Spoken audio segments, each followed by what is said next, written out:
Ajde, kaži kod da ljudi isto znaju koji je kod za taj radio. Za fabrički, za Alfu, Romeo 159, ajde. 3511. 3511. Evo ga! Otključali smo radio! Ajmo sada da probamo da pustimo jedan disk.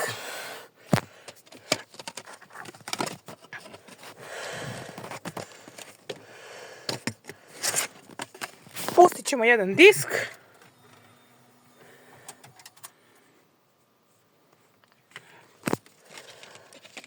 Sad čekamo.